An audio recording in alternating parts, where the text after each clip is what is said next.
आजम खान के गढ़ में आकाश सक्सेना ने लहराया भगवा। रामपुर में पहला हिंदू विधायक बनकर रच दिया इतिहास। रामपुर जीतने के बाद पहली बार की योगी से मुलाकात। आकाश सक्सेना ने बताया सीएम योगी से क्या हुई बात। समाजवादी पार्टी के कद्दावर नेता आजम खान ने कभी सपने में भी नहीं सोचा होगा कि जिस योगी आदित्यनाथ का हाथ थामकर वो मुस्कुराते हुए विधानसभा के गलियारे में चल रहे थे, एक वक्त ऐसा भी आएगा जब वही योगी आदित्यनाथ उनके राजनीतिक साम्राज्य को ढहाने की मुख्य वजह बनेंगे। और जिस रामपुर जिले में कभी उनका सिक्का चलता था, उसी रामपुर में आजम खान की ऐसी हालत हो जाएगी कि वो अपना सियासी गढ़ तक नहीं बचा पाएंगे। आजम खान की हालत आज ऐसी हो गई है कि अब तो जनता ने भी उनका साथ देना छोड़ दिया है। तभी तो योगी राज में सबसे पहले बीजेपी ने आजम खान से रामपुर लोकसभा सीट छीनी और अब हाल ही में हुए एक और उपचुनाव में रामपुर शहर की विधानसभा सीट भी उनसे छिन गई। बीजेपी के कद्दावर नेता आकाश सक्सेना ने आजम खान समर्थित समाजवादी पार्टी के उम्मीदवार आसिम रजा को चुनाव हारकर ऐसा इतिहास रच दिया जिसकी गूंज पूरे देश में सुनाई दे रही है।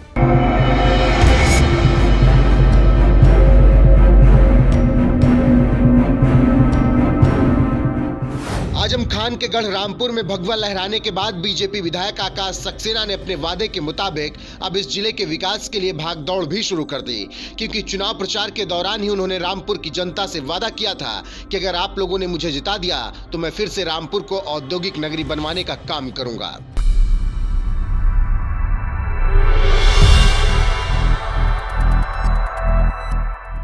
अपने वादे के मुताबिक चुनाव जीतते ही आकाश सक्सेना राजधानी लखनऊ की ओर निकल गए। सोमवार को ही उन्होंने रामपुर की जनता से बता दिया था कि मेरे प्यारे भाई और बहनों, आपने मुझे विजयी बनाया है, मैं आप सभी का कर्जदार हो गया हूं। नौ रामपुर के निर्माण का जो वादा आपसे मैंने किया था, अब उसे निभाने का वक्त आ गया है। उसी वादे की प्रक्रिया शुरू करने के लिए मैं सोमवार, मंगलवार और बुधवार को लखनऊ में रहूंगा।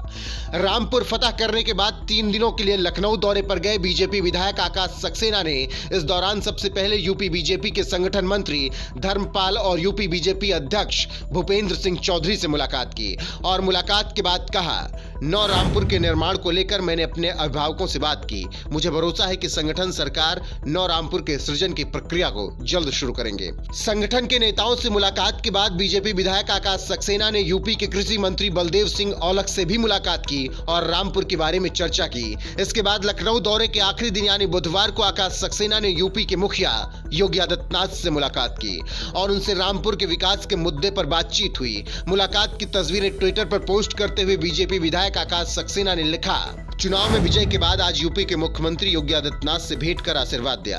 रामपुर को समृद्ध बनाने के लिए बंद उद्योगों को खोलने और शहर को उद्योग नगरी बनाने जैसे मुद्दों पर बात की। रामपुर जीतने के बाद लखनऊ गए बीजेपी विधायक आकाश सक्सेना ने इस दौरान सीएम योगी समेत तमाम मंत्रियों और संगठन के नेताओं से भी मुलाकात की और जिले के विकास से जुड़े मुद्दे को उठाया और उम्मीद है कि आकाश सक्सेना की मांग पर योगी सरकार भी जरूर गौर करेगी, क्योंकि आकाश सक्सेना ने विकास के मुद्दे पर ही रामपुर की जनता से वोट मांगे थे और विकास के मुद्दे पर ही रामपुर ने उन्हें जिताया है। इतना ही नहीं, वो रामपुर सीट से जीतने वाले पहले हिंदू विधायक भी हैं, क्योंकि 1952 से रामपुर में चुनाव हो रहे हैं, लेकिन आज तक कोई भी हिंदू विधायक इस सीट से जीत नहीं दर्ज कर पाया।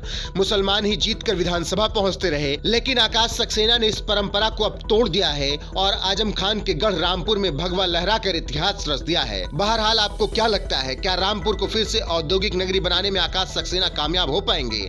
अपनी राय कमेंट कर हमें जरूर बताएं। साथ ही रामपुर चुनाव के दौरान सीएम योगी आदित्यनाथ ने क्या कुछ कहा था, आइए आपको सुनाते हैं। अभी विधानसभा चुनाव में हमारे सहयोगी दल, अपना दल के प्रत्याशी रहे श्री हमजा मियां जी,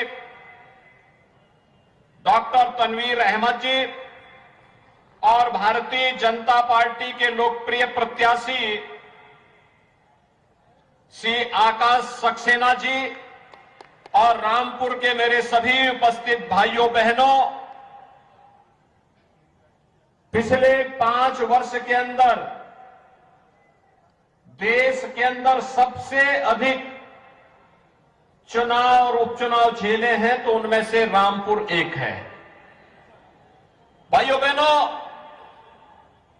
पहले जनता से समर्थन लेना, फिर जनता का उस पद से इस्तीफा दे देना, बार बार चुनाव होना यह रामपुर के विकास को बाधित करने जैसा है और मैं आप सबका आह्वान करूंगा कि ये बार बार के उपचुनाव से मुक्ति पाइए, रामपुर को विकास के पथ पर आगे बढ़ाइए। इसी के लिए आह्वान करने के लिए आज मैं आपके बीच में आया हूं। आखिर क्या कारण है? रामपुर जिसकी अपनी एक पहचान थी, कभी राम गांव के नाम पर अपने प्राकृतिक सौंदर्य, प्राकृतिक संसाधन, जल संसाधन, अत्यंत उर्वरा भूमि, देश की आजादी की लड़ाई में अग्रणी भूमिका के साथ कार्य करने वाले और कभी रामपुर के माध्यम से यहां के कारीगर, यहां के हस्तशिल्पियों के द्वारा, चाहे वह रामपुरी चाकू हो और चाहे वायलिन के माध्यम से, जरी जरदोजी के माध्यम से रामपुर को एक पहचान दिला करके वैश्विक पहचान दिलाने का कार्य हो। कौन वे लोग थे जिन्होंने रामपुर की इस पहचान को समाप्त किया? एक एक करके उसे इस पहचान से वंचित किया गया और रामपुर को चंद चेहरों के, अवसरवादी चेहरों के घरौदे में घिर करके अपने आप में तड़पता हुआ दिखाई दे रहा था। आपने पिछले 8.5 वर्ष के अंदर प्रधानमंत्री मोदी जी के नेतृत्व में केंद्र की सरकार को कार्य करते हुए देखा है और विगत 5.5 वर्ष के दौरान उत्तर प्रदेश में भी भारतीय जनता पार्टी की सरकार को कार्य करते हुए देखा है। कोई व्यक्ति नहीं कह सकता है कि शासन की योजना का लाभ चेहरा देख करके दिया है।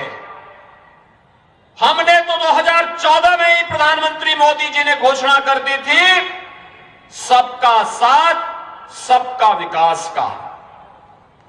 भाइयों बहनों, इससे बड़ा उदाहरण और क्या हो सकता है?